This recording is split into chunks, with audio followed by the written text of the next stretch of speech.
Recording in progress. We were wondering. Okay.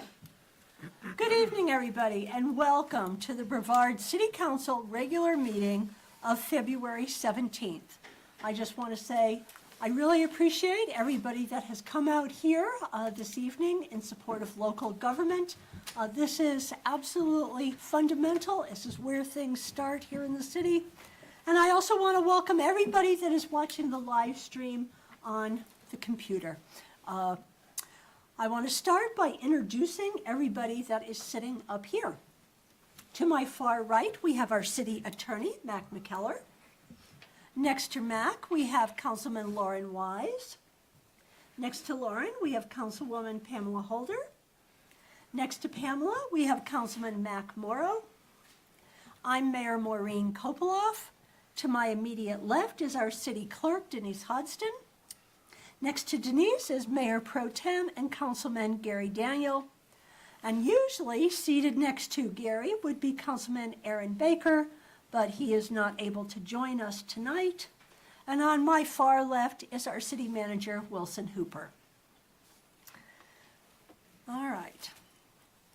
With that, I would like to ask Father Sean O'Neill from Sacred Heart Catholic Church if he would please come up and deliver the invocation for us, Father. I'm honored to be able to do so, and being that this is my first time to be with you in this new year, I hope that for you and for all the residents of Brevard, that it may be a year of great peace and just many blessings upon our community.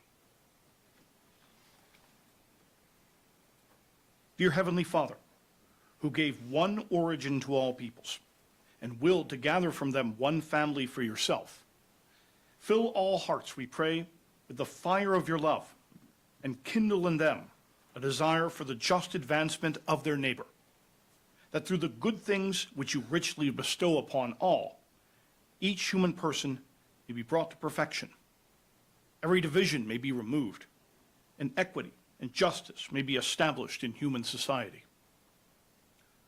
We pray your blessing this evening upon the members of this council, that they may always be good examples and agents of just advancement.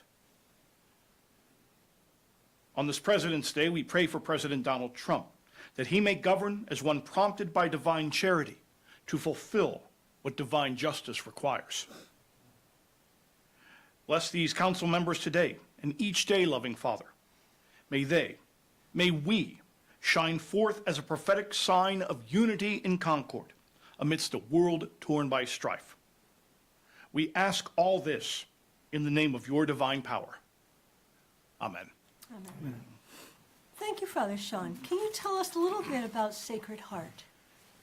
Sacred Heart has been in Brevard a little bit over 75 years now. The original location was on Caldwell Street. Our present campus has been on the north side of town since 1988. We're very thankful for having over 500 families there, welcoming many visitors, and just really also looking forward to the celebration of Easter, being able to welcome more folks into our church family. It's a very great honor to be able to help them too.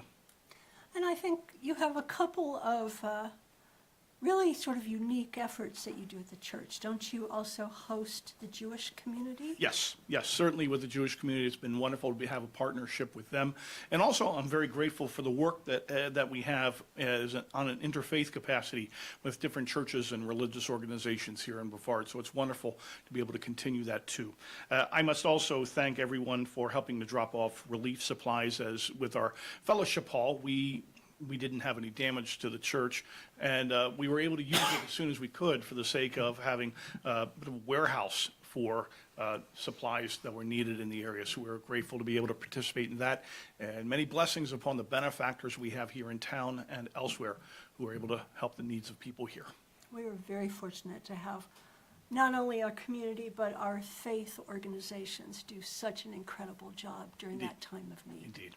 And I guess my last question would be, I believe you have both an English and a Spanish Mass that is provided. Our Sunday Masses are on, our vigil Masses on Saturday evening are 4 p.m. in English, 7 p.m. in Spanish, and then on Sunday morning at 8 a.m. and 10:30 a.m. in English. Wonderful. Well, we are just so glad that Sacred Heart is part of this loving community. Indeed. And I must say, as one who has now served as pastor here over 10 years, I'm grateful to be part of this community and hope to be so for many more years. We hope so. Indeed. Thank you, Father. If everyone would please rise and join me in the Pledge of Allegiance. Attention, honor, pledge. I pledge allegiance to the flag of the United States of America and to the republic for which it stands, one nation, under God, indivisible, with liberty and justice for all.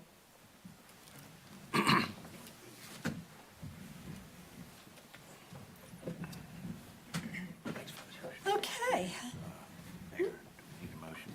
Yeah, let's see, do we do the quorum first or the Quorum. motion? Quorum Quor- first. All right, Madam Clerk, do we have a quorum? Yes, Madam Mayor, you do have a quorum. You have 5 members present. Right, do I have a motion to excuse Councilmember Aaron Baker? So moved. Second. All in favor? Aye. Okay, Councilmember Baker is excused. Council, you have the draft agenda in front of you. I believe, Mr. Attorney, you are adding a closed session. That is correct. Closed session to discuss the HCA lawsuit pending litigation. Okay, we got that. Any other changes to the draft agenda?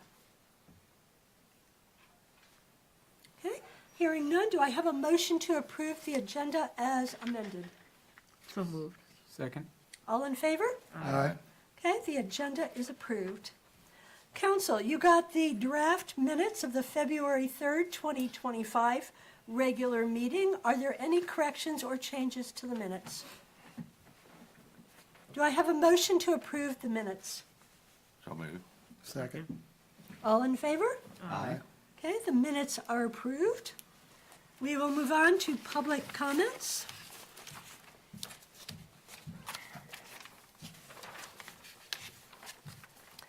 The public is invited to speak during public comment at this time on any topic unless it is a public hearing item on this agenda. And we have no public hearings this evening. Anyone who wants to speak must register with the city clerk, which is the sign-up sheet. When it is your turn, step to the podium in front of City Council, state your name and address clearly, limit comments to 3 minutes or less, and avoid repetition. I will give you a warning when you have 30 seconds left. Direct comments to the full council, not to an individual council member or to staff. And groups are encouraged to appoint a spokesperson on their behalf. I will call people up in the order in which you signed. Our first public comment is Chris Weiner. Mr. Weiner? My name is Chris Weiner, 503 South Broad Street, Brevard. Captain Mayor Koploff, members of the council, citizens of Brevard, my name is Sergeant Chris Weiner. I stand to you today not out of choice, but out of duty. Uniform Code of Military Justice, Article 92, and Army Regulations 620 require me to report when an officer may be found derelict in duty and failure to obey a lawful order. Madam Mayor, you once wore the uniform of the United States Navy, sworn to uphold the highest standards of honor, courage, and commitment. That uniform is not just a piece of fabric. It was a symbol of trust, responsibility, and sacrifice. It represented the oath, an oath which you still are bound by, having not resigned your commission. Council, by issuing a virtual declaration of Brevard as a sanctuary city, a policy that defies federal immigration law, you have actively undermined the rule of law and abandoned your duty.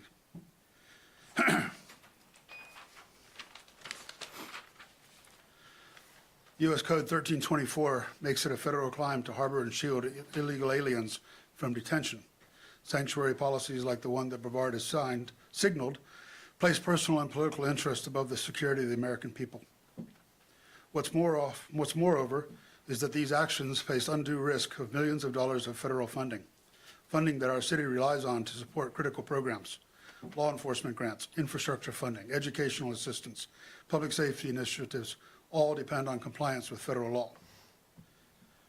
To be clear, no one here is advocating for indiscriminate deportations.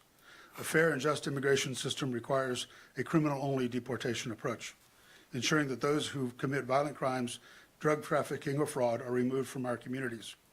But we must also acknowledge that those who entered the country illegally and overstayed their visa broke the law. There must be a pathway to legal residency, one which does not ignore the initial violation of sovereignty. The 1996 Immigration Reform and Immigration Responsibility Act provides a foundation for removing criminal offenders while allowing non-criminal, undocumented immigrants a structured, lawful avenue to rectify their status. Your decision to support these policies blur these distinctions, not only to the people of Brevard, but to the fundamental principles of law and order. 30 Leadership demands seconds. accountability, and yet we have not demonstrated so. So now the question is before you is simple. Will you take corrective action? Will you do what honor demands? Appropriate actions must and will be taken. The citizens of Brevard, indeed the nation, are watching. Is to remember which side of this you choose to do next. I leave you a copy of the speech and citations from both the Uniform Code of Military Justice and the federal law. Thank you, Mr. Weiner. Our next speaker is Dawn Rossi.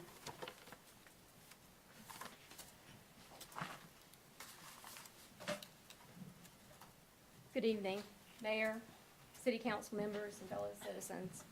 Thank you for the opportunity to speak tonight. My name is Dawn Rossi, and I live at 154 White Oak Lane. Many of you know my position on your immigration statement. Tonight, I want to highlight how this statement has put Brevard in the spotlight and could deeply impact our community.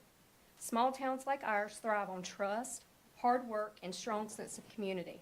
However, unchecked illegal immigration introduces challenges we cannot ignore. In early February, residents received a video and social media statement on this issue, both appearing to originate from an outside town. Here it is. Here's the statement from the police chief at Tukwila, Washington, released January 23rd, 2025, alongside yours. Both of yours are highlighted. The similarities suggest a lack of independent thought. Beyond the absolutely 50 terrified people mentioned in emails between the mayor and the city council, many of the town worry about the performative activism that is reshaping Brevard. These emails also reveal concerns from some city council members and from the city attorney on this position.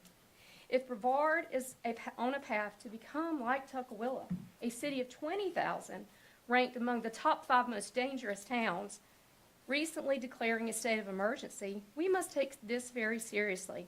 In the past few weeks, individuals from India, Mexico, Guatemala, El Salvador were arrested in Tukwila with crimes ranging from theft to child rape. Now they're in ICE custody.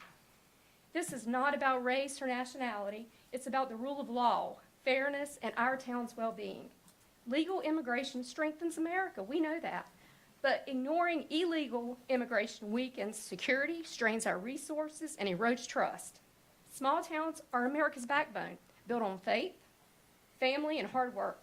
But as progressive ideology sweeps through local government, schools, and businesses, we must ask, is it making our town stronger, or is it eroding the very foundation it's built on? Instead of addressing real community needs, our city government has embraced divisive policies potentially leading to fewer resources and rising crime, something we cannot afford. We must work together with law enforcement to ensure cooperation with federal immigration authorities, advocate for policy that prioritizes legal citizens, 30 seconds. and direct our tax dollars to those who contribute legally. To preserve what makes Brevard safe and prosperous, we must act with common sense, not virtue signaling. Brevard is worth protecting. I urge you to make common sense action. We must stand for what is right, prioritizing safety, economic growth, and traditional values over radical activism. And we must elect leaders to serve our town, not outside agendas. But I'll leave you with this. Albert Einstein once Time, said- Miss Rossi, sorry. Okay. Well, I'll let you read it. Our next speaker is Peter Rossi. Good evening, Mayor, City Council, other in attendance. I'm Peter Rossi, address 154 White Oak Lane. Albert Einstein once said, "The world is a dangerous place to live, not because of the people who are evil, but because of the people who don't do anything about it." Mayor, City Council, the statement that you have released puts a spotlight on the city of Brevard, where it could possibly lead someone that speaks English as a second language or does not understand English to think that this is becoming a sanctuary city. Center of Immigration Studies, 56% of all illegal aliens live in sanctuary cities.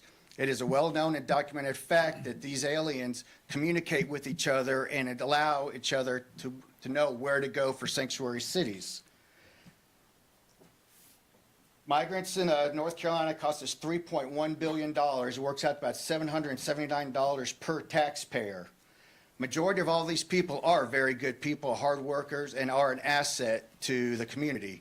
But there does leave that majority, the small minority of them that are up to no good and can cause harm, as my wife alluded to with some of the other arrests, and you've seen on on the news. It puts a strain on the department when crime increases. A little bit of background on myself, 20 years federal law enforcement. 4 of those years was an instructor at the Federal Law Enforcement Academy in Charleston, South Carolina. I have a little bit of knowledge on the way police and law enforcement works. Our police department last year faced some allegations and had some very, very low marks from morale that were from all the police officers around. This stems from bad leadership, going from the chief of police and also their boss, yourself, Mayor. And you know that if this was a military unit with the low morale, with the attrition rate, you would probably be relieved of command for lack of confidence. Hopefully this election will go ahead and show that most of the city is getting tired of this and the lack of confidence will be shown at the election. Thank you for your time, everybody. Thank you, Mr. Rossi. Our next speaker is Josh Fisher.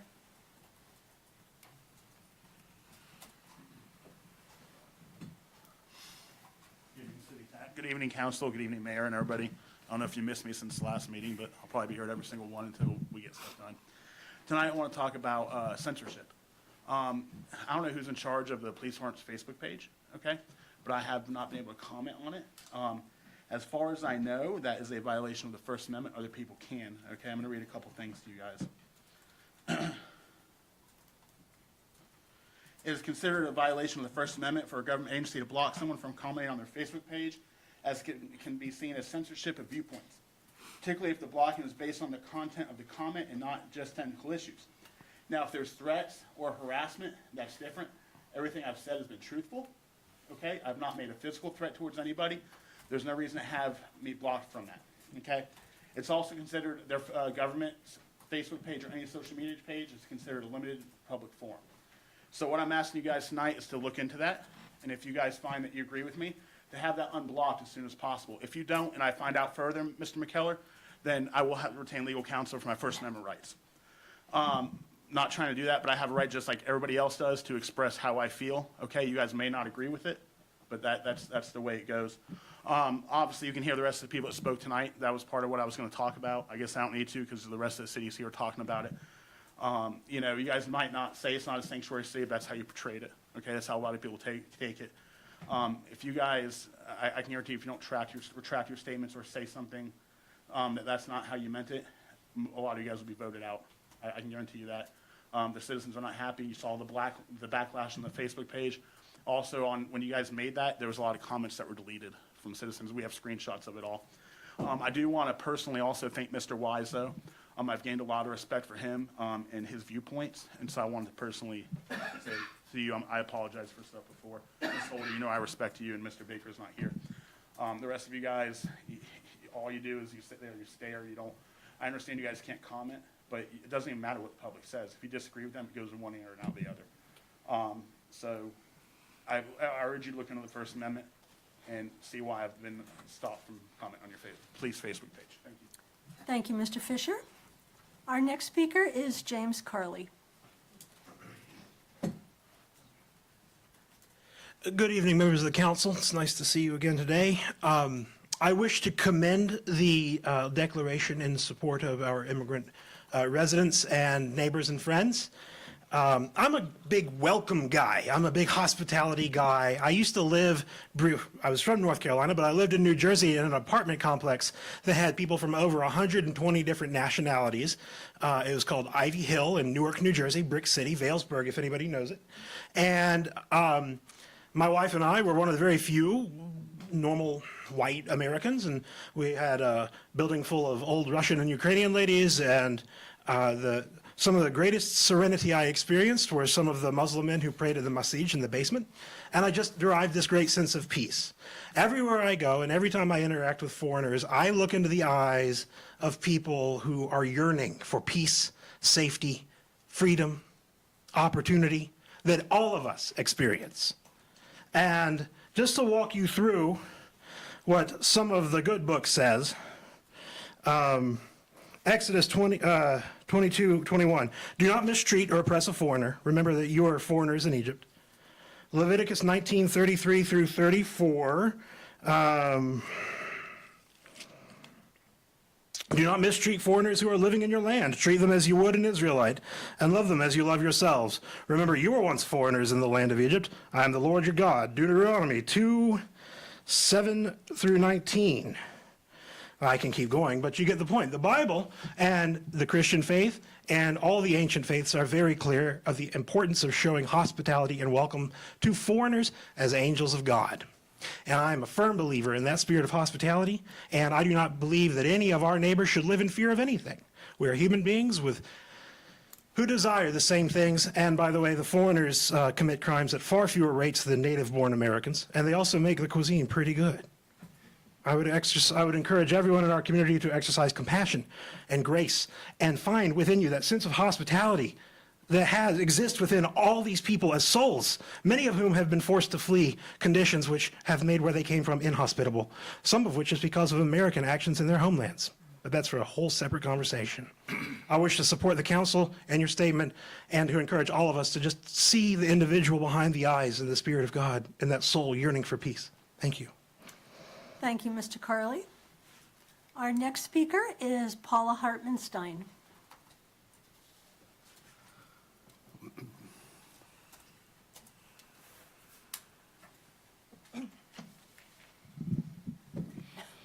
Thank you and good evening, council people and mayor. I'm Dr. Paula Hartmanstein. I live at 249 Pine Mountain Trail. I currently volunteer as Brevard's Age-Friendly Task Force Coordinator. I have some good news tonight on behalf of our age-friendly initiatives. I was notified last week that an AARP regional mini grant for $1,000 that I wrote with some wordsmithing suggestions by Becky McCann will be funded. The money will go for 150 emergency preparedness bags that will look somewhat like this, although we're not sure it'll be this exact one, with items suggested by the County Emergency Management Director, Kevin Shook, and a task force member, Susan Zelli, who worked for the State Department in Africa for many years, and she knows about emergencies. The bags will be distributed two ways. The first 50 people who attend our upcoming summit on disaster preparedness on April 23rd at the Rogo Room. I have a couple of brochures over there. And 100 will be distributed to all of the homebound older adults who receive meals in our city and county as far as the Toxaway area. Also, we will be distributing these pamphlets published by AARP that are filled with really good information. A national grant in progress, another AARP grant, a micro grant for $2,500 if it's funded, will reach out to 3 demographics of older adults.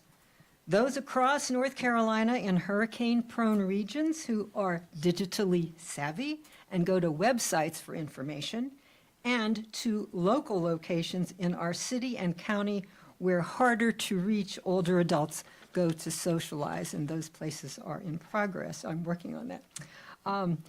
I hope you will avail yourself of the knowledge and experience of our 3 county directors in the emergency field regarding how to prepare for disasters. I think we should all learn. And from Becky McCann, our city communications director, on how to sign up for city alerts. All of this on April 23rd, 2 o'clock to 4:30 p.m. See you there. Thank you. Thank you, Dr. Hartmanstein. Our next speaker is Wayne Clark. Good evening, members of the city council and mayor. I just want to say that I'm very proud of what you all have done so far for our community, and I think it is a real community service that you have furnished us. I want to echo what James Carley said too. We have an obligation, moral and otherwise, to be good neighbors to everyone in the community. I want to urge you to do more. And the reason I say that is because the Trump administration is going to come down even harder on the migrants in our country. They are shipping people around the world, and they put them in a plane, and they put a handcuff. They treat them like prisoners, and including women and children. They handcuff them, and they stay handcuffed and virtually immobilized for 8 hours on their trip down to Guantanamo. Plus, the Trump administration is trying to will be seeking millions in additional money revenues to expand and add on to Guantanamo Bay.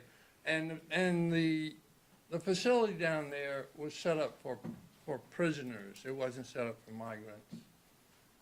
This is an administration that has no qualms about separating women and children. The cruelty is almost beyond comprehension. This is not a way America should be. This is not the way my 17-year-old ancestor fought in the Revolution for. He didn't fight for that, for policies like that. And my 3 uncles and my dad, my father-in-law, did not fight fascism, and all the deportation that went into the fascist regimes.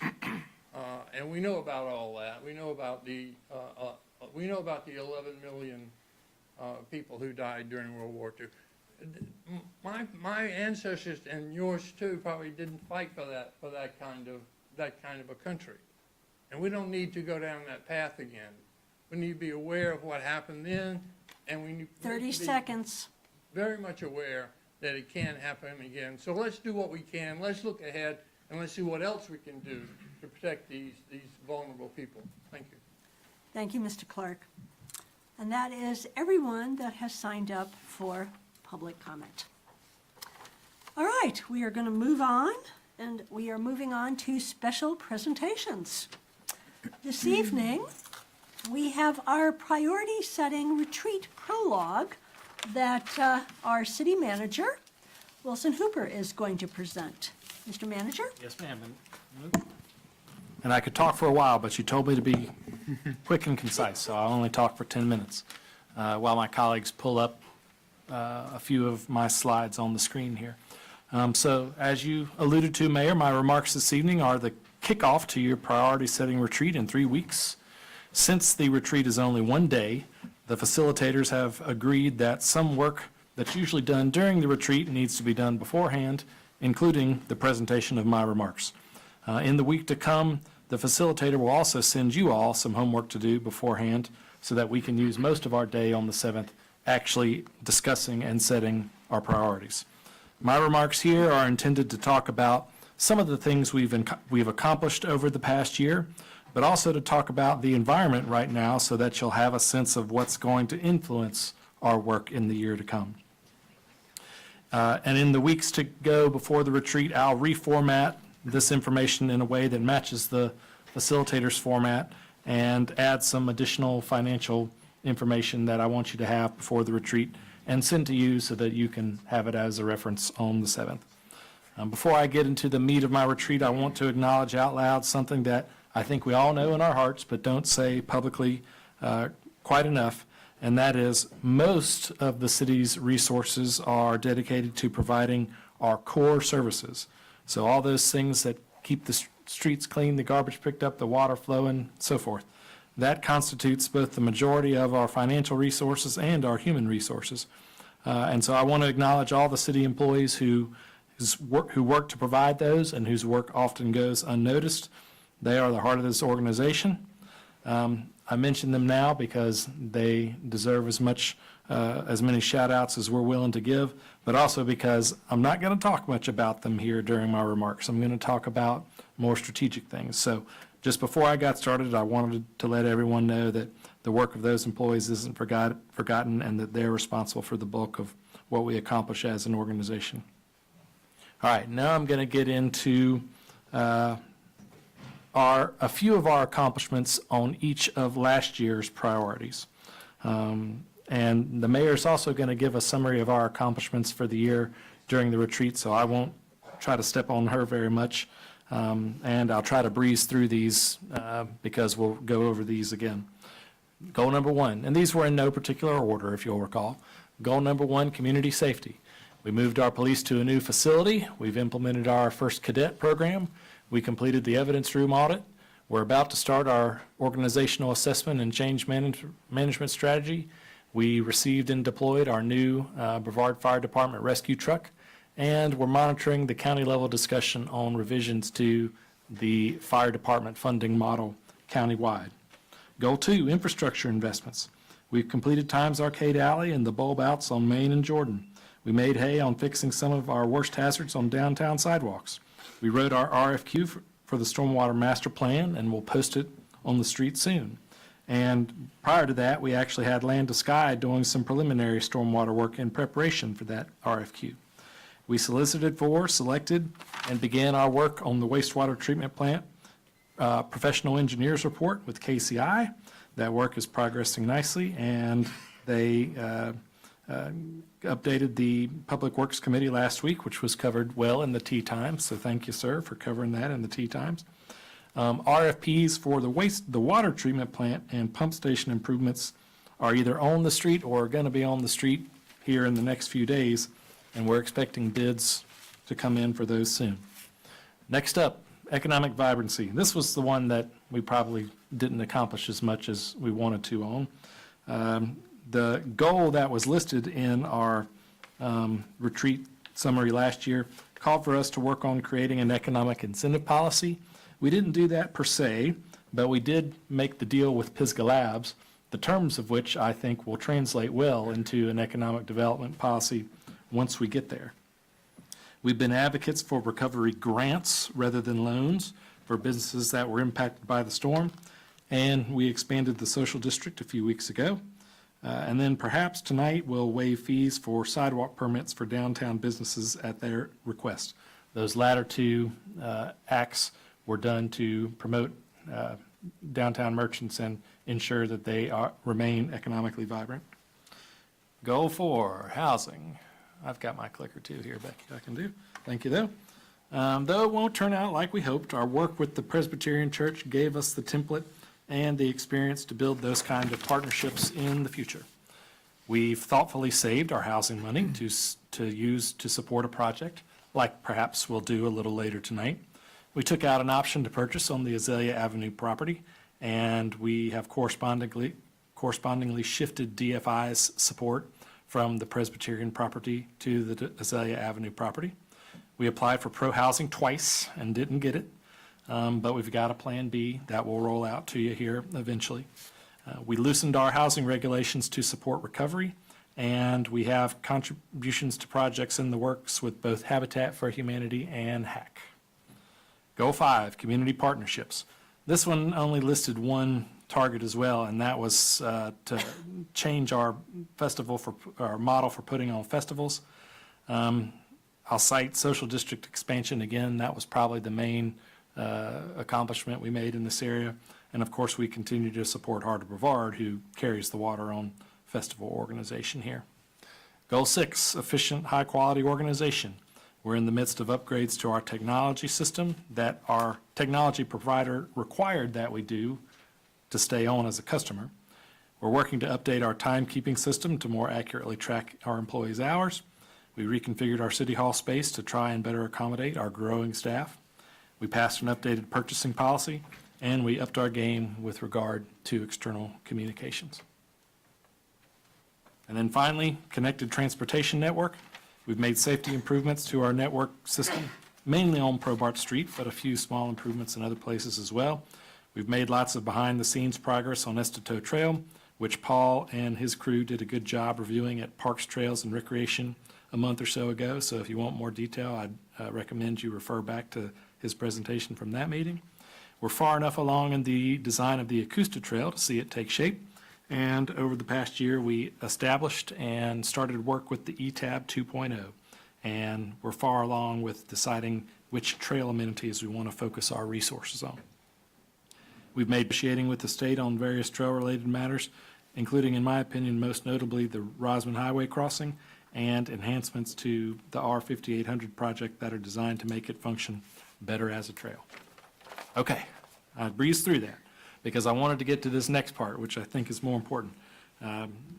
Despite our progress, I think that we are facing some headwinds. I'll start in Washington, D.C. Whatever you call what's going on there, whether you consider it to be legitimate government reform or something else, I think people on both sides of the aisle can agree that it's not business as usual. The news about the freeze of federal funds a few weeks ago, which is still unresolved, by the way, would have been a tough enough pill for us to swallow even if it had been rolled out more deliberately. But it wasn't. It was announced like a bolt of lightning, and it caused panic all throughout the public sector. And as we've heard from commenters this evening, the immigration matter has forced us to face some uncomfortable decisions about the conflicts between our values and our legal obligations. The new environment in Washington makes the challenging environment that we continue to face in Raleigh seem mundane by comparison. But the makeup of the General Assembly still seems to favor the approach they've been taking the last few sessions now, specifically taking away autonomy for localities and investing it in themselves.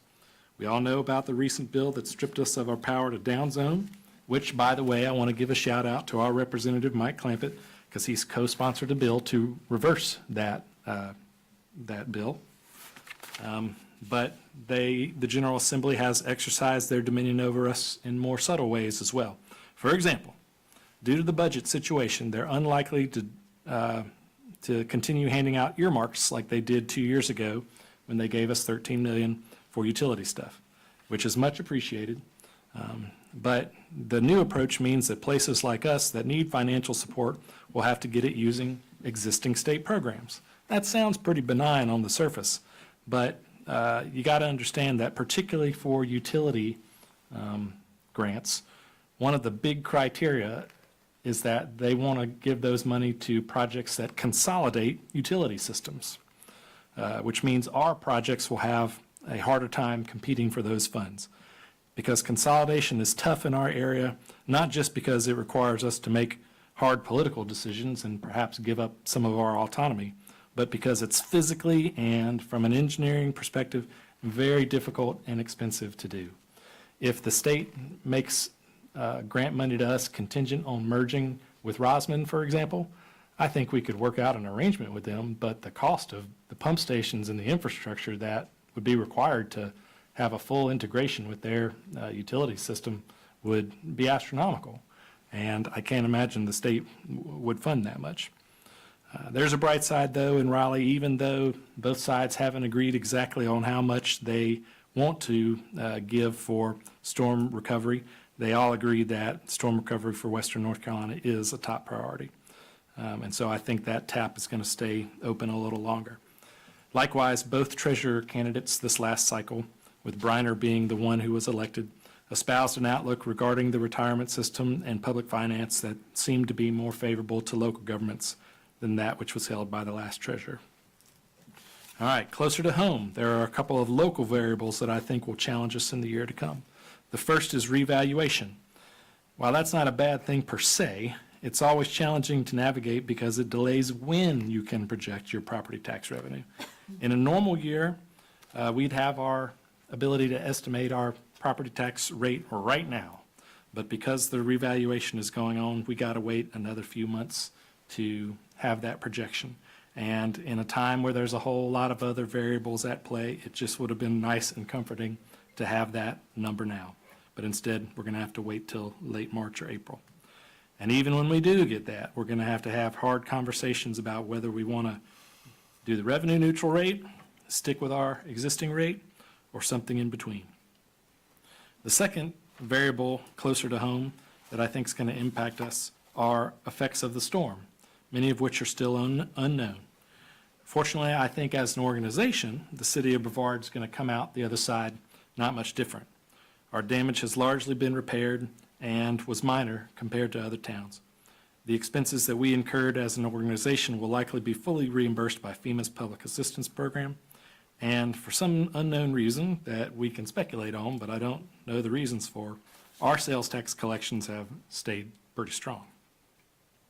But we don't know the impact the storm's going to have on the community longer term. Will small businesses who lost their most profitable month survive? Will the housing stock that was damaged get repaired or replaced? Or will it be lost? Will infrastructure problems exacerbated by the storm start popping up? You know, we have this road closure down on Mills Avenue caused by the failure of the culvert underneath the road. Was that failure exacerbated by the storm? Because that culvert was covered with water during the flood. I don't know. Will we have other things like that pop up? Who can tell? And then, of course, there are things that are not in our wheelhouse legally, but that matter to us from a community health perspective, such as will there be a spike in mental health issues because of lingering trauma from the storm? I know Dr. Hartmanstein's been pondering that question.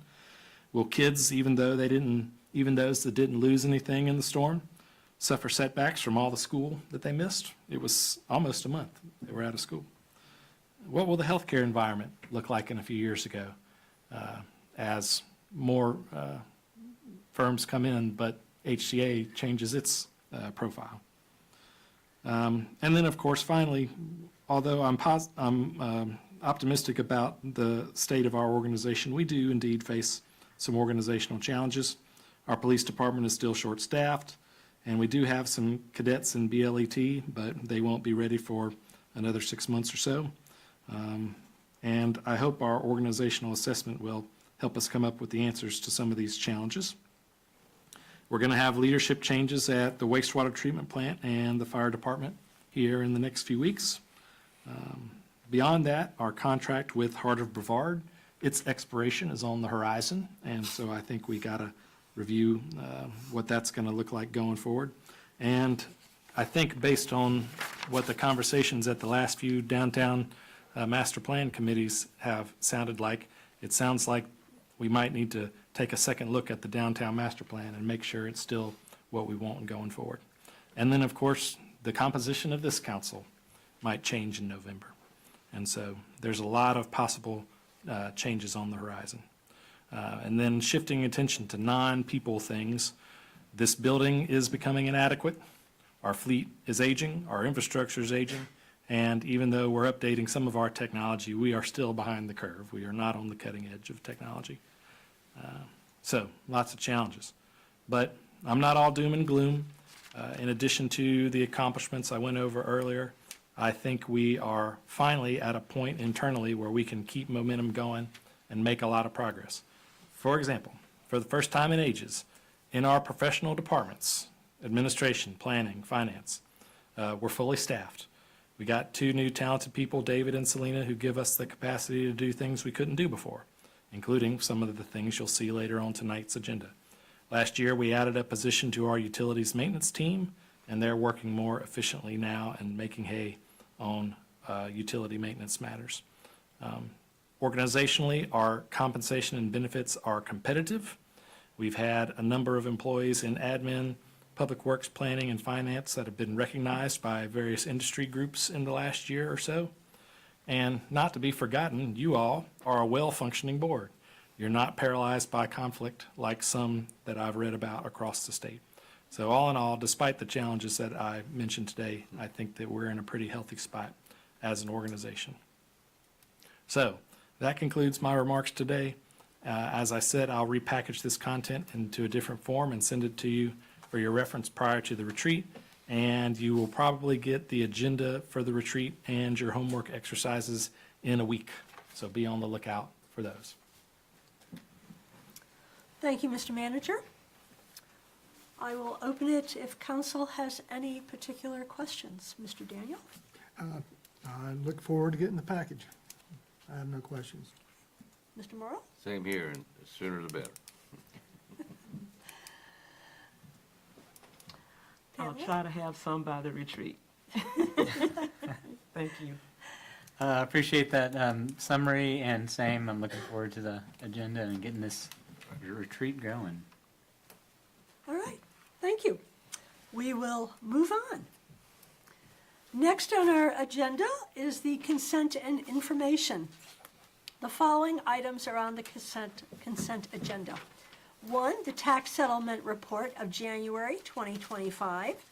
2, 2024 unpaid taxes and authorization to advertise and begin enforced collection remedies. 3, amendment to the fee schedule, removal of the sidewalk usage fees. 4, Estabrook Avenue Survey, Minnie Brooks Act exemption. 5, Council Public Works and Utilities Committee minutes, January 9th of 2025. Do I have a motion to approve the consent agenda? So moved. Second. All in favor? Aye. The consent agenda is approved. We will move on to new business. Our first item of new business is the Fairhaven Meadows contribution, and that again is our city manager. Yes, ma'am. Before I get into my remarks, I want to welcome Jonathan Nessberg, who's joining us via Zoom. He is the representative from Commonwealth Companies, the group that is developing Fairhaven Meadows, and he's going to be available should we have any questions about the project that Mac and I can't answer. So before I throw it to Mac for his comments, I want to say that this agenda item is really mistitled. It should say Fairhaven Meadows loan.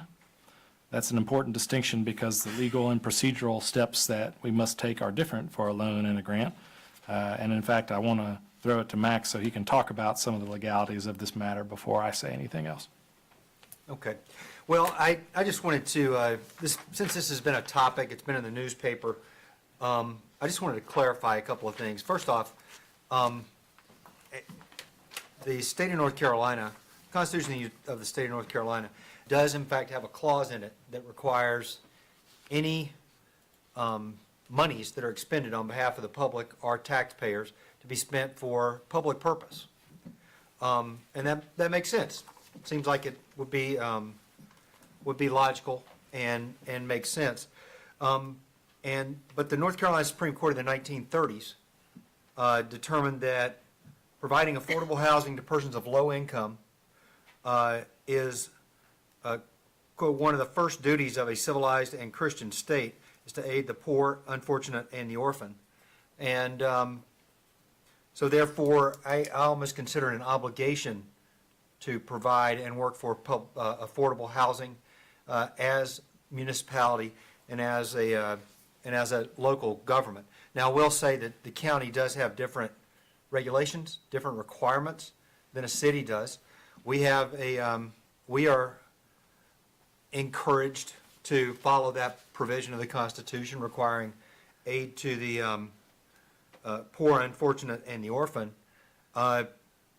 in a lot of different ways. We're given a lot of abilities to do it. The North Carolina Housing Authorities Act, which is Chapter 157 of the North Carolina General Statutes, gives very, very specific ways in which you can assist, you being the council, could assist in encouraging affordable housing in our area. And I know we've taught, it's sort of easy to get past the generalities and into the specifics. We've talked a lot about Azalea Avenue, DFI has been here, the Brevard Davidson River Church. We haven't really talked about the fundamentals of this. And in pursuing our obligation to provide some assistance to the poor, the unfortunate, and the orphan, we're given a lot of tools. One of them is what is about to be presented before you tonight by Wilson, which is the use of our ability as a housing authority to provide low-income loans to developers who are providing housing for low, moderate income people. And back in 1982, in a case that I won't bore you with the name of, it's in the denial of approval to issue, blah, blah, blah, blah, about $30 million of bonds. Anyway, it's a 1982 case where the North Carolina Supreme Court specifically authorized giving loans to create housing for people who otherwise can't afford housing assistance. And that is what is being discussed tonight, is potential support for the Fairhaven Meadows project to allow for the building of a LIHTC, low-income tax house credit type project to provide the very housing that we're talking about. So I know there was a little bit of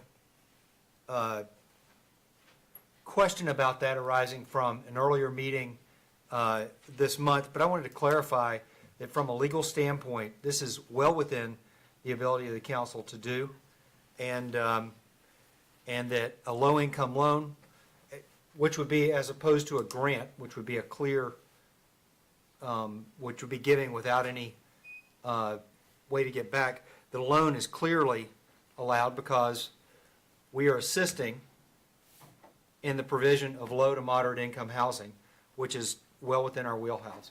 And I just wanted to clarify that for the public record, because I know there was some confusion from, as I said, an earlier meeting this week. Thank you, Wilson. Thank you, Mac.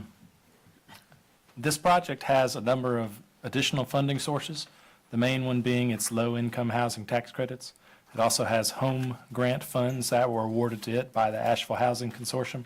Both of those are programs that are made up of public dollars, and so it passes the test as being eligible for public dollars because it's providing a public purpose.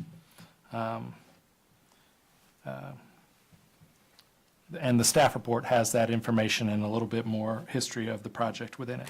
So tonight, I'm recommending that we help this project close its funding gap by making a $1.169 million loan to Fairhaven Meadows, payable in 2 tranches, with terms I'll talk about later. When Fairhaven Meadows approached us late last year, the gap was close to $2 million, but we worked together and found some other funding that brought it down to the current figure. The meeting that Mac's referring to was a meeting of the Transylvania County Commissioners last week, where we asked them about the possibility of contributing to the funding gap. And indeed, they have slightly different requirements than we do. But they did offer to look into applying certain grants that they have access to the public infrastructure portion of this project. And it sounded like there wasn't consensus on whether they were going to approve that, but they at least gave Jamie, the county manager, permission to look into that and see if there were ways they could participate. But after that, I've talked to her on the phone, and I've concluded that if they were to participate using grant dollars, it would come with a lot of strings. And strings are not really what we need on this project right now because it is time sensitive. And so I'm recommending that we give them a pass on this one, fund it ourselves, and ask them to help us via grants or any other source they deem appropriate to help us on some of our future projects, which also have an infrastructure component. That'll give us more time to accommodate their legal requirements into the project, and it'll let us move quickly on this one. So my question for you tonight is, should we do this, provide the loan? And if so, how should we pay for it? And which trade-off is more tolerable regarding the funding? And then finally, are the terms of the loan acceptable? Regarding questions 2 and 3, I want to draw your attention to the info on the screen, which is also in your packet. These are my 2 proposed funding scenarios. And the main distinction between the 2 is that one of them leaves quite a bit of money left in the various accounts that we'd be tapping to pay for our contribution. And the second one would draw down more in our accounts, but keep some of the other projects that we've going, most specifically Azalea Avenue, alive. So if we want to leave some money in our accounts, it means that we probably need to give up on Azalea Avenue.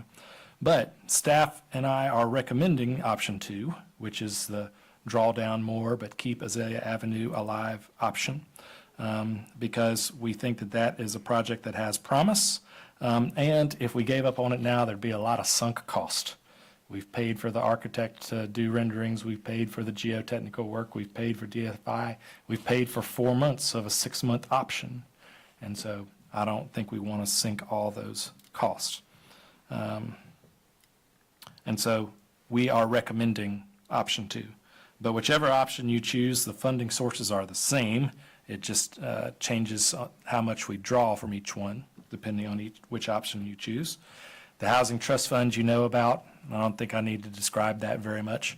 The former parking lot fund, it's now been folded into the general fund as of July 1 last year.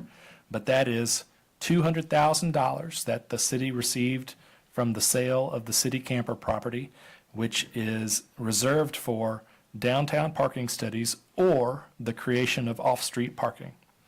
And then the remaining $78,000 balance is revenue from our parking meters downtown. And I'm recommending that we give $215,000 of that to this project, which will cover most of the cost of creating an off-street parking lot at the Fairhaven Meadows project. The Capital Reserve Fund, the next source on the table. That's derived from utility system development fees. Last year when I built my house, I had to pay into this, and it was not cheap. It was something like $7,500 or $8,500. And so anytime a new building is added and connected to our utility system, they must pay this fee. The fee revenues themselves must be used for expansion of our utility system. And so in this case, I'm recommending that we allocate $387,000 of the $542,000 balance of that fund to pay for the extension of our public utilities to the project. You can see on my table that Fairhaven Meadows requested close to $500,000 for that, but after Paul and his team reviewed, we concluded that only about $387,000 of those dollars were truly for public infrastructure.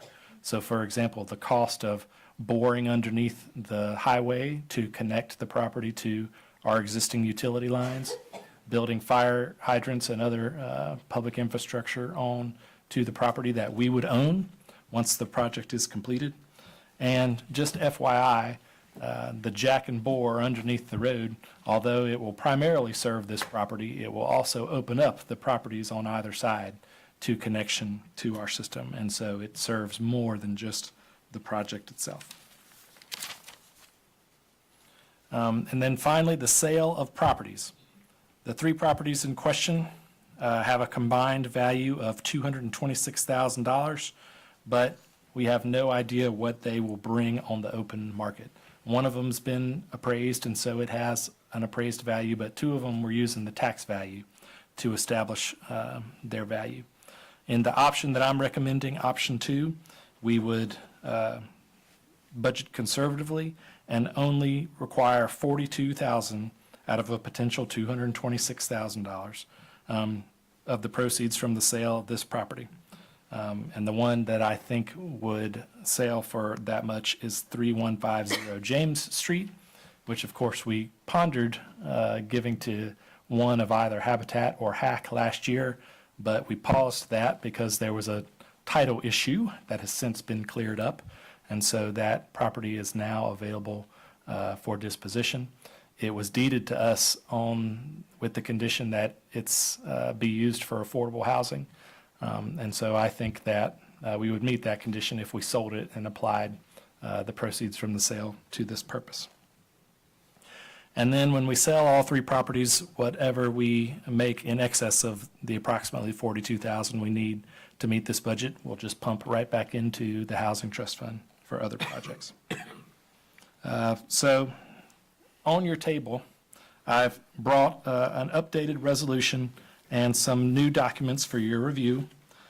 These documents aren't the sort of detailed legal documents that we'd sign, but they're sort of middle ground documents, a little bit more detail than the information you got in your packet, but not quite the level of detail that we'll sign with the lawyers if we close on this loan.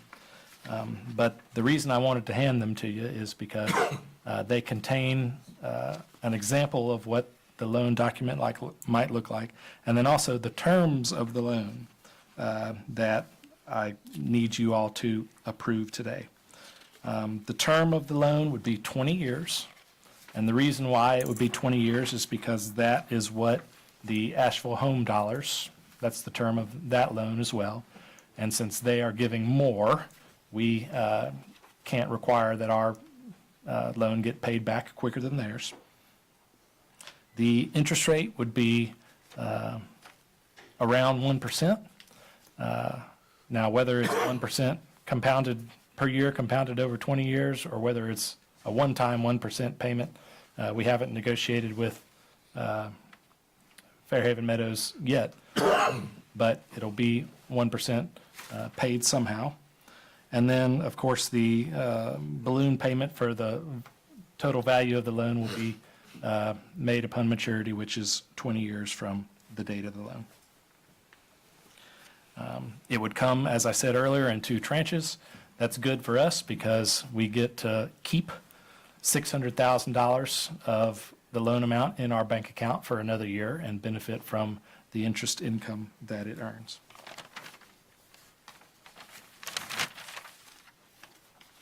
And then finally, just I want to make clear to the council that although I think this is important and I think Commonwealth Company is a business with a good track record and a long history of building these developments and making them work financially, there's always a risk of making a loan. And in this case, we'd be the 5th creditor. And so if Commonwealth Company or Fairhaven Meadows was ever to go belly up, we'd probably have to write off the loan. I don't think there'd be much hope that we'd ever get our money back. So that risk exists, but I think it's low because Commonwealth seems to be a trustworthy company. So I've outlined my funding proposal. I've outlined the terms of the loan that I hope you all will authorize me and Mac to go and negotiate. I've outlined some of the risk. With all that said, with all the impact that it's going to have on our liquidity, so to speak, our ability to do other projects, with all the risk that we'd assume, I think this is worth doing because this is our most shovel-ready project. During the storm, about 40 to 50 dwelling units were substantially damaged in our area. And although some of those have been repaired or are on the road to repair, not all of them. And so our area is probably going to lose units, have a net loss of units due to the storm. And that's on top of an already tight housing supply. And so we must get some new housing units created. If there's ever going to be any relief, if there's ever going to be any opportunities for the working people in our area, we've got to turn some ground and see some shovels in the dirt soon. And this is our most shovel-ready project, the one that's got the most promise. Even Azalea Avenue, which I'm optimistic about, is just a concept at this point. This one's a reality. Paul and them have the plans upstairs. I mean, they're about to issue the permits so that these guys can build when they're ready.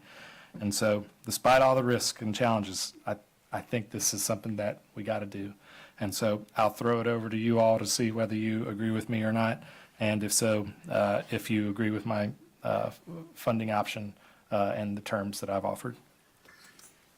All right, council, I need a motion in order to open discussion. Do I have a motion regarding the manager's proposal? I move we adopt option 2 and that we approve the resolution 2025-12. Do I have a second? I'll second. We'll open for discussion. Mr. Morrow. I don't know that we have a choice in the sense that we've made a commitment, and the fact that the number 42 is sort of interesting in that I agree with the manager, and it would be hopeful that people that are affected by the storm have some leg up to use this. I know that might not be the case, but in any event, it's the total number of units that we need. And so I'm happy to support it. Mr. Wise? Yeah, I'm a little conflicted by this. This is a tough decision to make. I would love to get in on this loan personally if I could, though, so we'll talk after the meeting.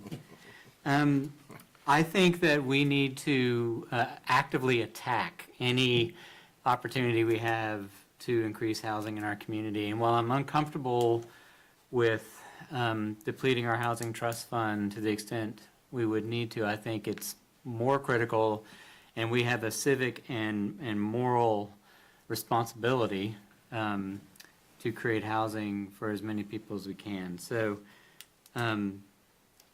I think option 2 is the best case scenario in front of us. I feel like we're gambling a little bit with the county. I hope in the future they would be willing to step up and help with other projects.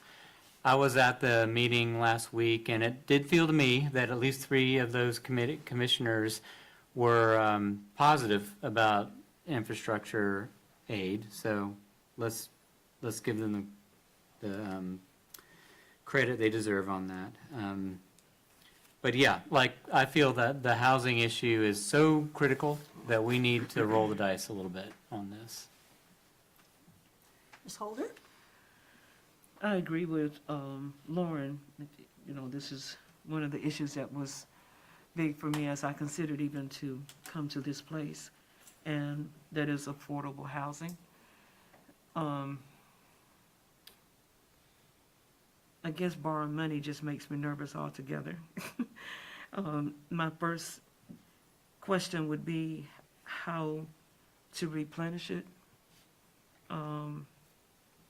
As you mentioned in part of the report. And I have one question. Everybody might know what this is except me, but if you would explain to me the 2 pennies for housing, what does that mean? Yes, ma'am. So for the last few years during the budget, the council has dedicated 2 of the 48 cents of our tax levy specifically to housing. It was a little bit less than 2 pennies last year, but it was close enough that we could call it 2 pennies. And I presume, based on what I've heard from you all, that we're going to continue with that practice this year. If so, that'll be how we replenish the housing trust fund, with those 2 pennies of dedicated property tax revenue in the next fiscal year. Okay. And that amounts, if we do 2 pennies, it amounts to about $260,000 per year. Of course, under option 2, we'd give most of that up right away to underwrite the purchase of Azalea Avenue. But that was a project that we'd likely spend housing trust fund dollars on anyway. And so it all comes out in the wash, in my opinion. All right. And is the 1% interest rate pretty reliable? Is it reasonable? So, When will you know? Lauren, the city can give loans to anybody. But if we give a loan to a for-profit venture that's not that's not supplying a public service, it has to be above market rate. So we'd go to the bank and find out what the going rate for a loan is, and then add 2 percentage points to that. Our sort of gift to this LMI housing development is the below market interest rate.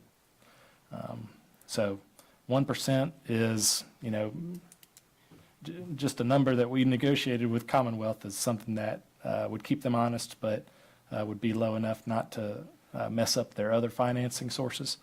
Of course, it's far below market rate. We all know that. The market rate loan right now would probably be 6.5%, but 1% is something they agreed on. We could give 0%. I mean, there are some state programs that charge no interest loans that have the possibility of forgiveness. We're the beneficiary of some loans like that. But I didn't think that was appropriate in this case because Commonwealth is not a government entity, and I think having a positive interest loan is necessary to sort of keep them honest. Okay. Thank you. I was leaning toward option 1 until you explained option 2 in a better way, so thank you. else, Ms. Holder? No, I'm sorry, I'm done, thank you. Mr. Daniel? Yeah, well, I think there's a precedence for this. I believe French Broad Terrace is, we loaned them money. That's how the housing fund began, I believe. So it seems perfectly logical to do that. But that was, what, I think you mentioned 12 years ago that was done, before my time on council. But we haven't had anything from LIHTC since. And I think one of the reasons is that it's going to require more of a joint effort with the county.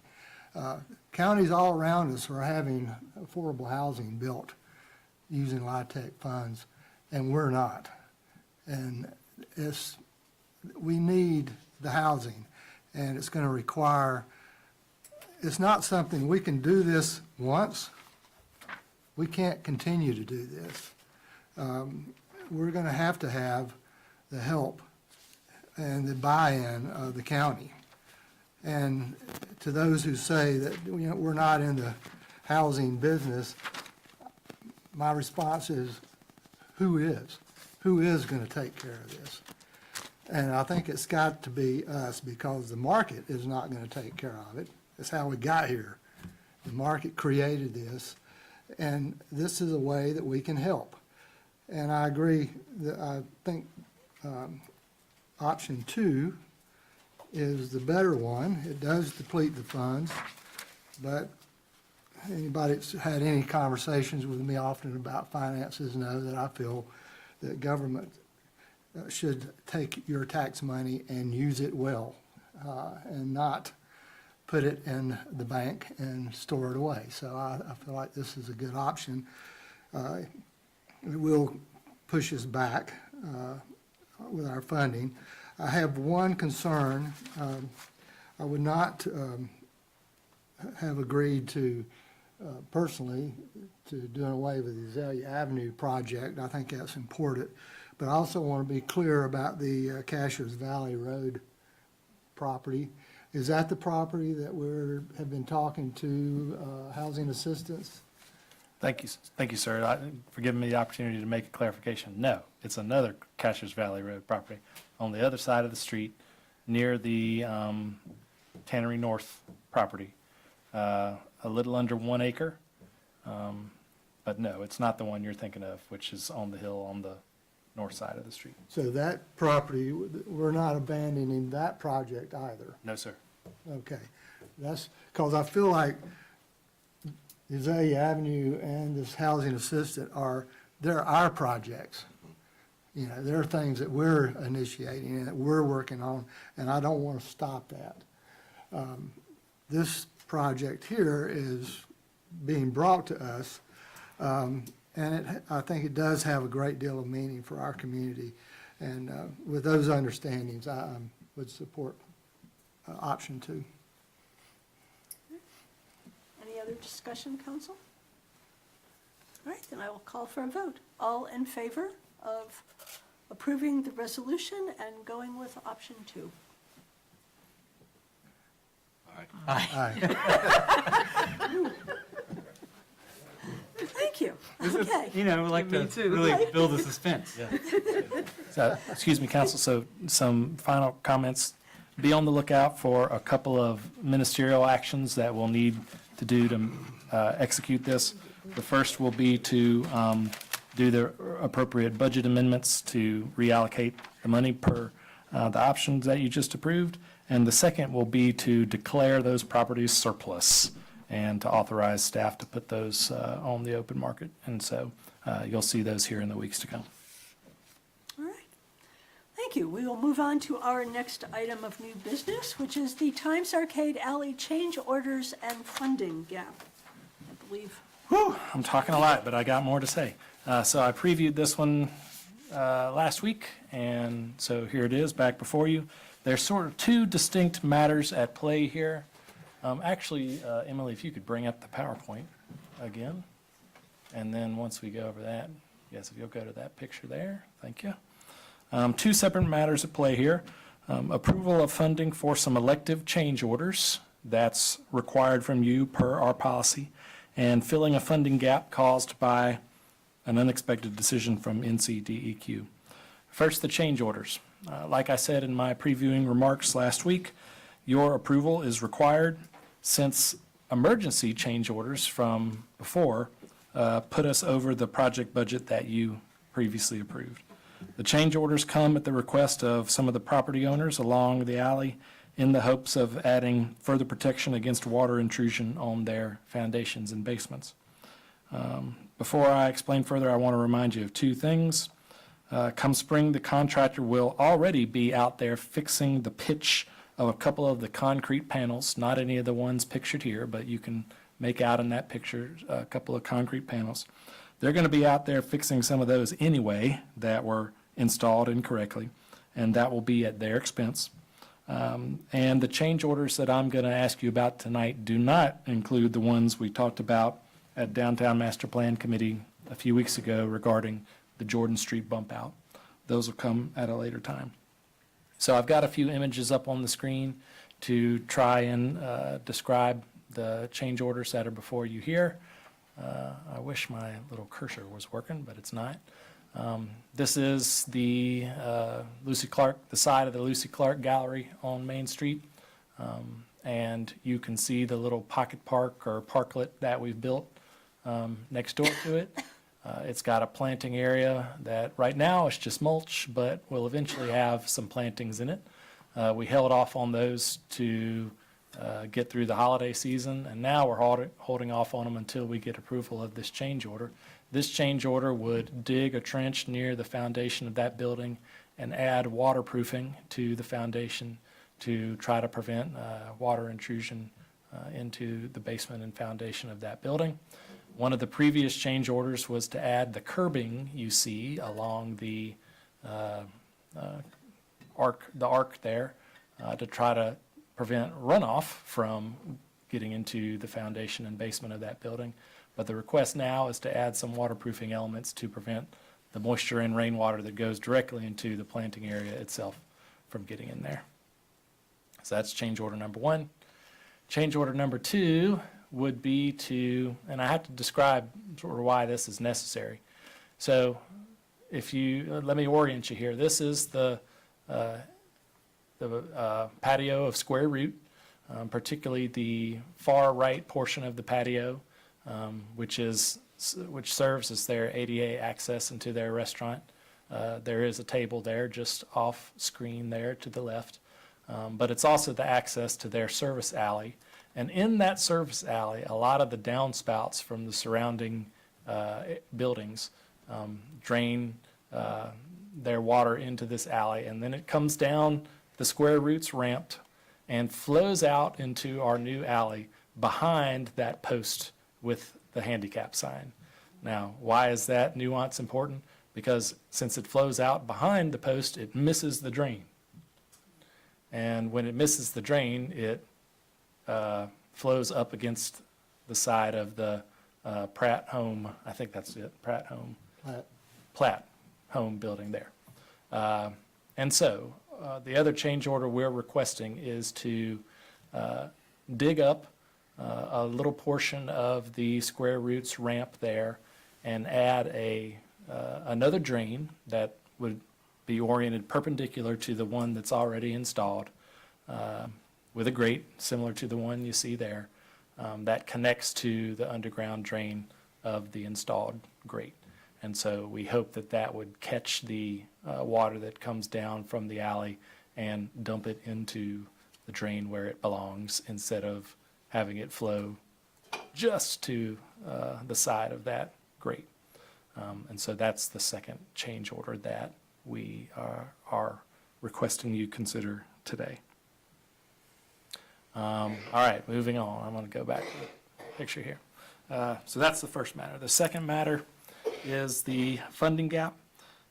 If you'll recall, the two outside funding sources that we applied to this project were a $250,000 Golden Leaf grant and a $700,000 stormwater grant from DEQ. Though we submitted the project as a whole with its stormwater and complementary elements, it turns out that NCDEQ is only willing to reimburse the actual stormwater expenses. The letter we got from them didn't make that distinction. It said that the project that we submitted as a whole was approved. And so we moved forward as if the electrical work and some of the other complementary work that was going on at the same time would be eligible for reimbursement. And it was only when we started to submit our big reimbursement request late last year that we found out that some of those expenses weren't eligible after all. And so only about 380,000 of the 700 is likely to be reimbursed. However, with that said, I think that some of these change orders might be eligible for reimbursement since they are stormwater related. And so I think we can get that number down, but I'm asking you tonight to consider reallocating up to $319,000 worth of money to help us cover this unexpected funding gap. And so if you'll turn your attention to the chart that I've given you. I was just in love with charts last week, y'all. I was making charts on everything. You'll see my proposed funding sources there. I propose that we apply the FY25 Downtown Master Plan Fund contribution of $95,000 to this purpose. That money's not been designated for any other downtown project yet.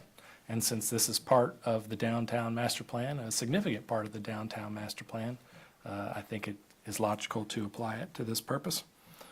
Next, I recommend that we use our fees that we've collected so far on our new stormwater fund to this project.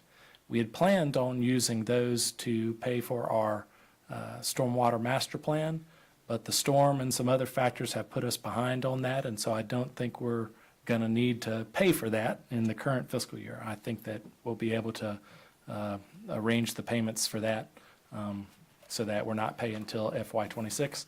By the way, that master plan RFQ is in its final stages and will be released soon. And we will bring the finalists to the Public Works Committee to review and select a firm, much like we did for the wastewater treatment plant firm. But like I said, we've got money from this year's collections that we can apply towards this if we need to. And just so you'll know, this is the kind of project that would have qualified for stormwater fee anyway. And so if we hadn't used downtown master plan funds and grant funds on this, I imagine that a few years down the road, we would have been looking to the stormwater fund anyway to support this project. And then finally, I recommend that we allocate approximately $83,000 from our unobligated fund balance to fill the rest of the gap.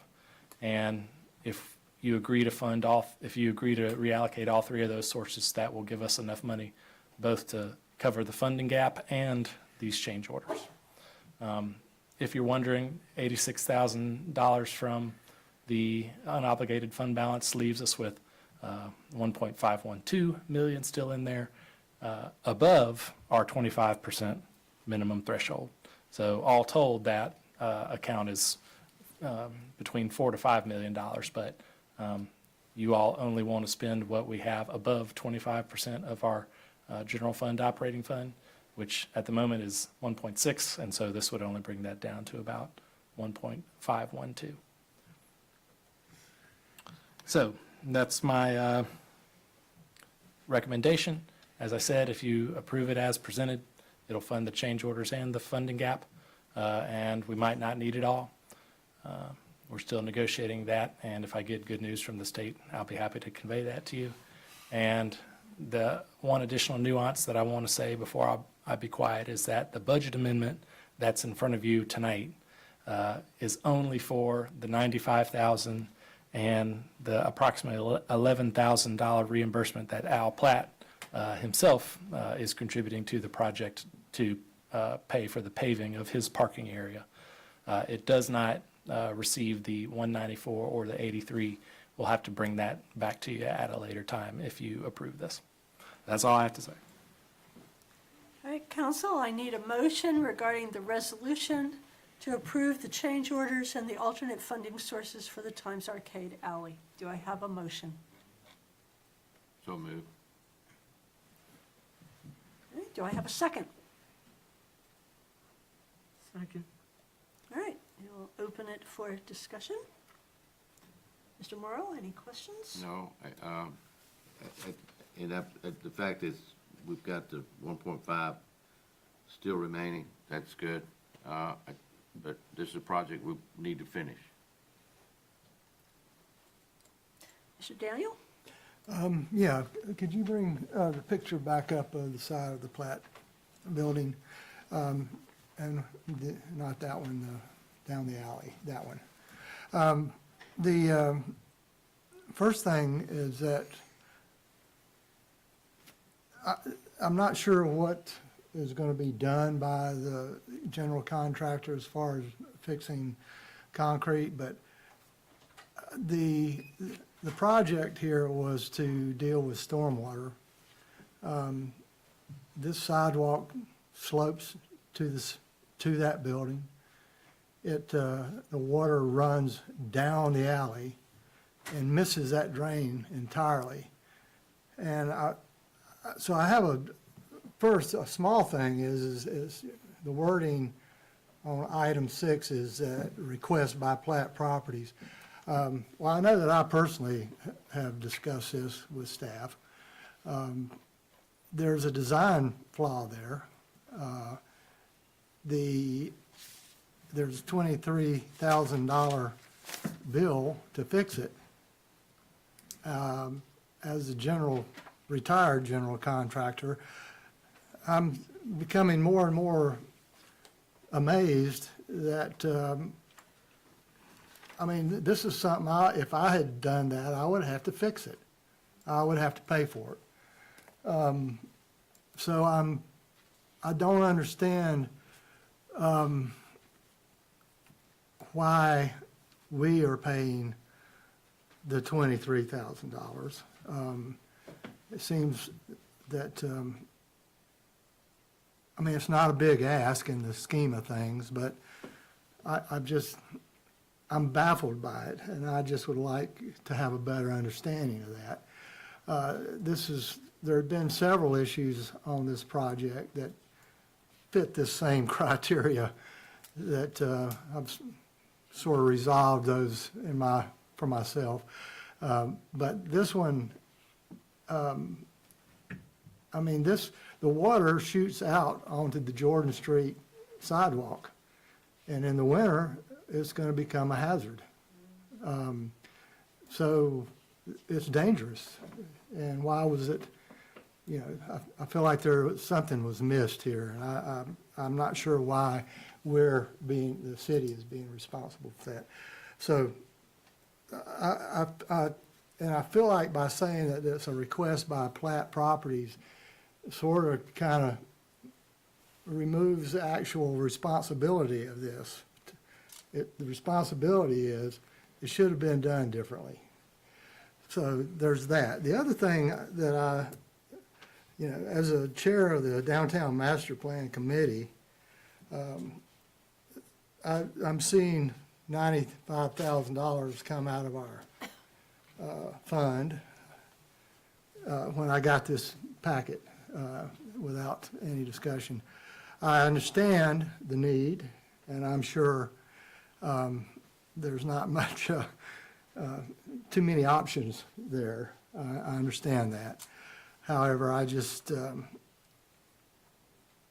it seems to be, as I've said before, we're sort of missing a step here. This is the money that a committee has some oversight over. Of course, the council has the ultimate say of how the monies are spent. But I'm uncomfortable with that. So that's all I have to say. Mr. Wise? I echo many of Gary's concerns, and maybe just a little bit of clarification, because I'm unclear about where the city role ends and the private property owners begins. I was working at Platt when this was going on, and I believe, and I could be wrong, I'm asking. They did extensive waterproofing on the Platt Home building when it was pulled out, and our contractor who was working on that property did it. I'm not sure who paid for that, and the question is it typical that a municipality or entity would provide the waterproofing for a building? I'm assuming it's because we're changing things and opening it up, but I'm just kind of curious about that scenario. We paid for some of that because we took out a claim after they complained about the water intrusion initially. We brought our insurance carrier in, and they did an assessment and concluded that we were responsible for some of the water intrusion that was going on there by virtue of the disturbance to the soils and so forth underneath. And so we actually had a insurance claim that we got paid out because of that.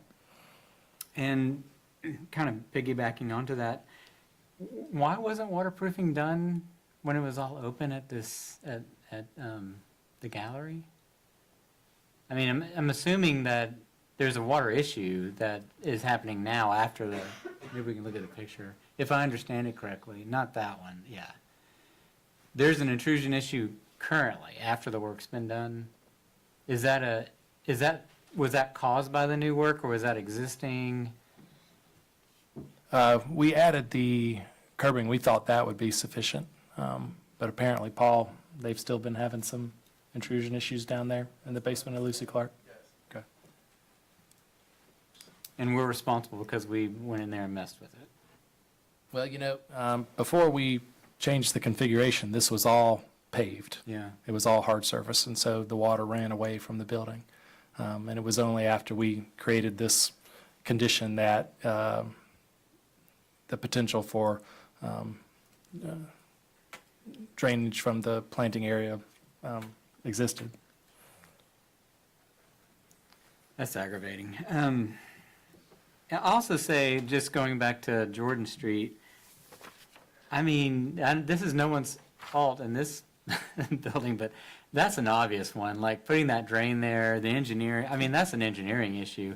As far as I understand it, that water coming out of the alley has not changed. I don't know if there's any recourse to talk to the engineer about why they placed a drain, which so obviously was in the wrong place.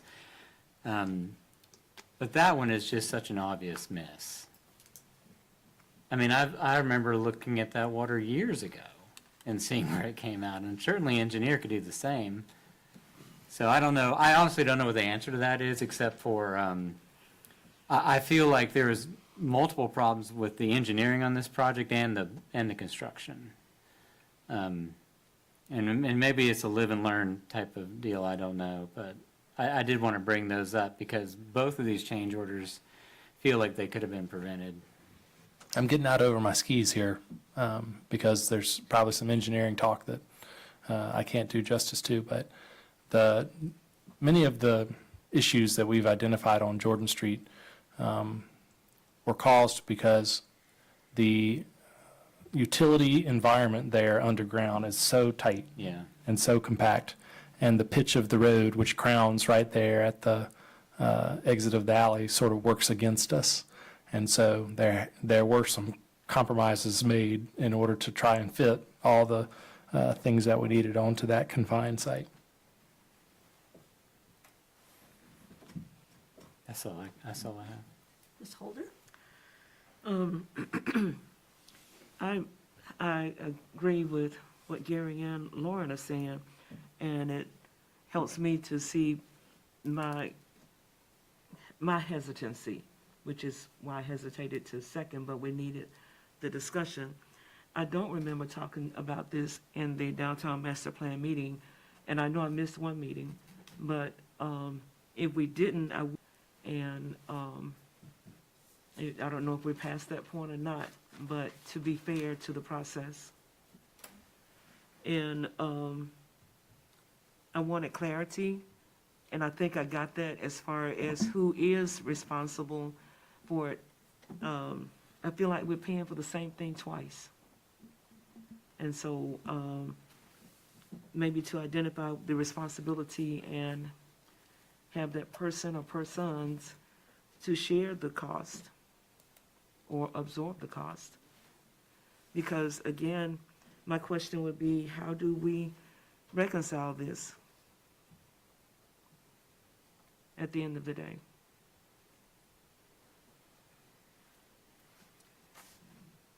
Any other comments, Ms. Holder? No, I'm sorry, thank you. All right. All right. Any further discussion from council? Yeah, I'd like to say something, if I may. Yes. To your comment that concessions were made, that doesn't sit right with me. You don't make concessions when you're dealing with stormwater. Water runs downhill. We know that. You can't get around that. And if the intent is that we've just spent, a few $1 million here to manage the stormwater in this alley, then the stormwater should be managed, and with no concessions. So, I mean, I understand that, as you said, you may not have been using the right words, but my point being that because it's hard doesn't mean we can't do it right. And I don't think this, and I think to Lauren's point, there's some issues here with engineering that was done on this from our contractor, engineering contractor, that obviously they're not working, and that's all we want, is we want it to work. And so I just wanted to kind of address that again. All right, we have a motion and a second on the table. All in favor? Aye. Opposed? Okay, Opposed. so 3 ayes and 1 opposed. Mhm. Okay. Motion passes. All right. All right. I would like to just discuss this with you.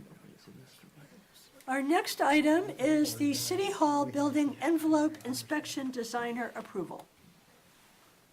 And I believe our Assistant City Yes, ma'am. Manager, David Todd, is going to present this.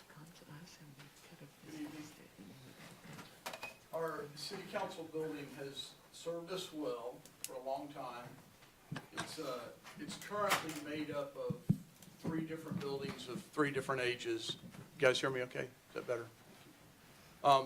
The section we're in right now is the oldest section of the building, and just as you leave council chambers, we've got a section of the building that was built in the 60s that included part of the fire department.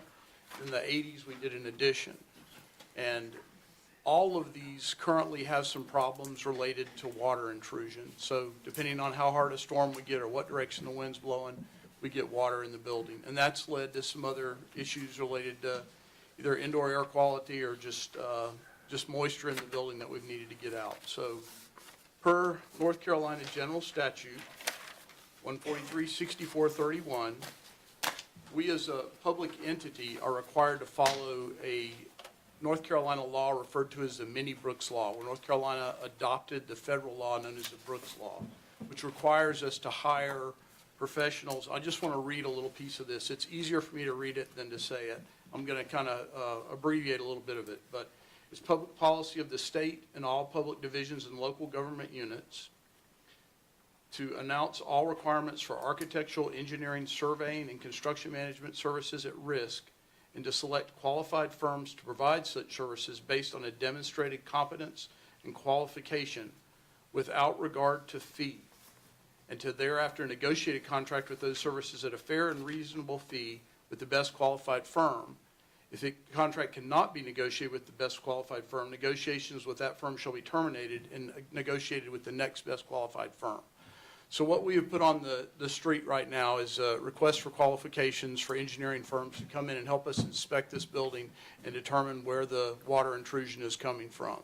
And out of that, we got responses, and we selected 3 firms. In this case, we only got 3 firms.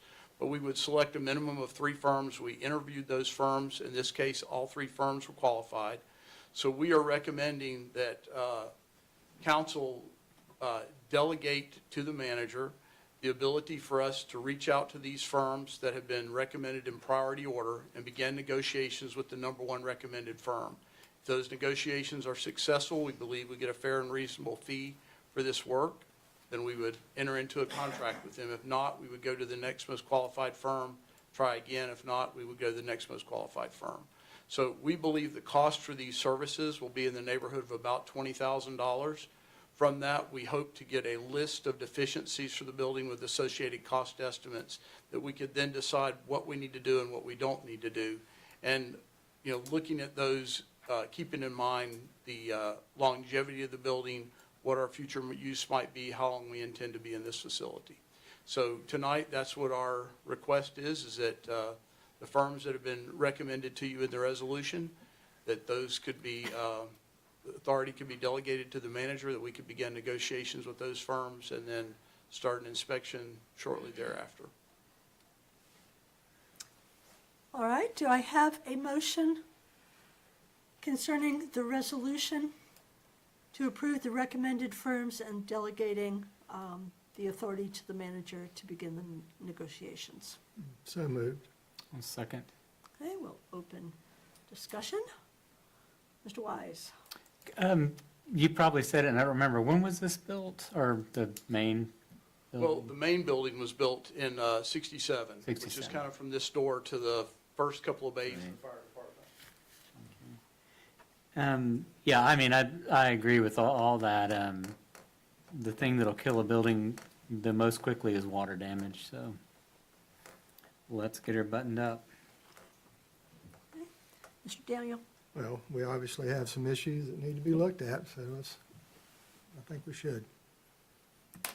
Ms. Holder? Go forth, thank you. Mr. Morrow? Yeah, we know about what's in the basement. It's long overdue. Thank you. All right, we have a motion and a second. All in favor? Aye. Opposed? Motion passes. Thank you. All right, that is the end of new business, and we are on final comments. So, we will start with Mr. Daniel. Yeah, I would like to say, the public comments, one phrase jumped out at me, and that was radical activism, because we stated the law. That's all I had to say about that. We stated what? That's it. Mr. Wise? I just want to say again that we have a specific moral and civic responsibility and duty to help the underprivileged in our municipality. That's what we're here for, is to help that group of people. And I think the efforts we've taken today on providing housing especially is something that we will need to really focus on and really help the county understand in the coming years. That's all. Thanks. Max certainly got my brain going about helping the poor, the underprivileged, and the unfortunate and the orphan. And as Gary stated, our statement is in line with the law. If Mason breaks a rule, I don't dismiss him because he broke a rule. I help him understand what the rule is, and we go from there. And so, any way that we can help our brothers and sisters, at the end of the day, we're all strangers in this land. And how do we help one another as brothers and sisters? Mr. Morrow? I want to shout out to Tyree Griffin. I met with him today. I'm a little embarrassing, but it is the month of honor Black history, and his legacy program I learned a little bit about today, which started in January, is one heck of an opportunity for local folks who want to understand not only what's going on around the country, but what's really important for folks here. And so, Tyree, thank you for what you're doing. Good luck to your he's got a 2-hour block tomorrow night. At what time? 5 o'clock. So just thank you for what you're doing to promote that legacy for particularly people that are my heroes and your heroes, and to tell their story. Mr. Attorney? Yeah, I realized I was quoting the Constitution of the state of North Carolina when I was talking earlier, and I forgot to cite it, and every lawyer's taught not to do that. It's Article 11, Section 4, speaking of welfare policy. Beneficent provision for the poor, the unfortunate, and the orphan is one of the first duties of a civilized and Christian state. So I wanted to mention that just because I didn't quote it. Also, I was listening with a lot of interest, the discussion about Times Arcade Alley, and I'll be talking with the manager about that. Just know that your concerns have been heard, and we will look and see if there's any possible steps to take for that. Also, just remind you, we do have a closed session after. Madam Clerk? I'm good, thank you. Mr. Manager? I want to apologize to the council for the mix-up regarding the Davidson River Bridge ribbon cutting invite. I understand that you never got the cancellation. Some of you didn't get the cancellation, and so a few who intended to be there weren't there because they never got the new invitation, so apologies. Speaking of ribbon cuttings, it's a little too late to have one for Commerce Street since they've been there for 6 months, but we can have an open house. So this Wednesday at 2 o'clock, Mayor and Council and colleagues, an open house at the new Brevard Police Facility at 132 Commerce Street.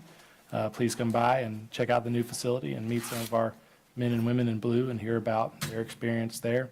Mayor and Council, you all are always welcome there with just a little notice to me or Tom, but this will give you an opportunity to come and chat with colleagues and see the new facility without that notice. So hope to see you there Wednesday at 2 o'clock. All right. Thank you. Just a couple of additional announcements. As was pointed out, this is, of course, Black History Month, and I believe we have a fashion show at Mary C. Jenkins. We do. I am looking forward to that. It is Saturday from 3 to 5. I encourage people to come. We also have on March 6th the Aging in Place Summit that Dr. Paula Hartman-Stein has put together for us in conjunction and in partnership with the county. We are working very closely with the county on our age-friendly initiative. And that is 10:30 to 12:30 at the Rogo Room on March 6th. That's a Saturday. And then on March 14th, I have my monthly Meet the Mayor, which is an opportunity for people to come and meet with me directly to talk on whatever topic. And I had someone tell me today that they wanted to come, but they didn't think they could come because they weren't a city resident. And anybody is welcome to come to meet the mayor.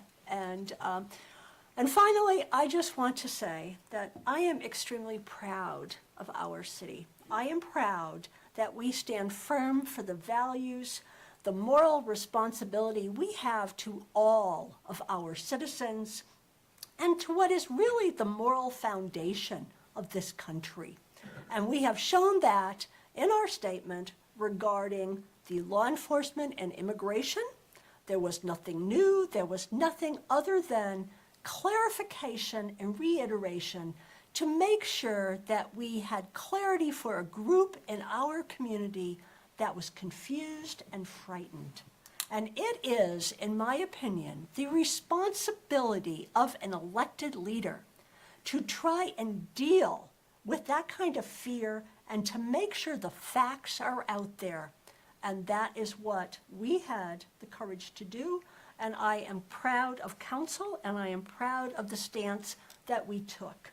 Those are the values of honor that I learned in the United States military. Those are the values I took when I raised my hand to support and defend the Constitution, both as a military member and as an elected official.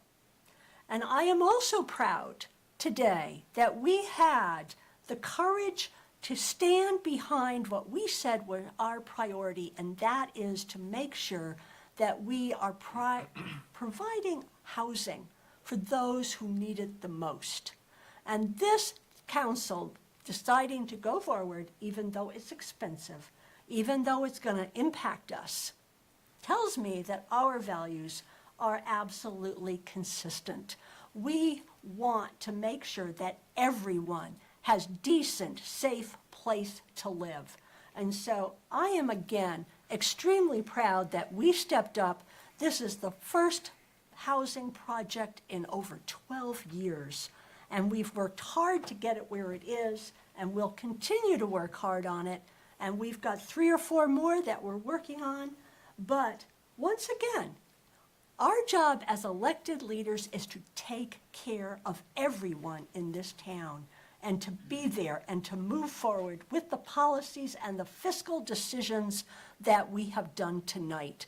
And so thank you to our community that has stood here and supported us. And thank you to all of the staff and the elected officials who have worked so hard to make sure that we are standing firm with that moral responsibility and foundation. And with that, I believe I need a motion to go into closed session. So moved. Oh, wait a minute, I've got something. Just to correct, March 6th is a Thursday. Oh, You said Saturday. oh, sorry, correction. Dr. Paula Hartman-Stein has corrected me. It is March 6th. We definitely want people to come to our aging in place. And I will just add, now that I'm speaking again, that that's another one of our priorities. We take care of the demographic across, from birth until over 100. And one of the big feedbacks that we got from our older population is that this is important to them. And so we are offering a summit to help them age in place. So, again, thank you. March 6th, where and what time? It is in the Rogo room from 10:30 to 12:30. Did I get that? I got that right. All right, okay. Keep me honest there, Paula. All right. All right, with that, I now need a motion to go into closed session. So moved. Second. All in favor? Aye. All right. Please cancel the broadcast and please clear the room.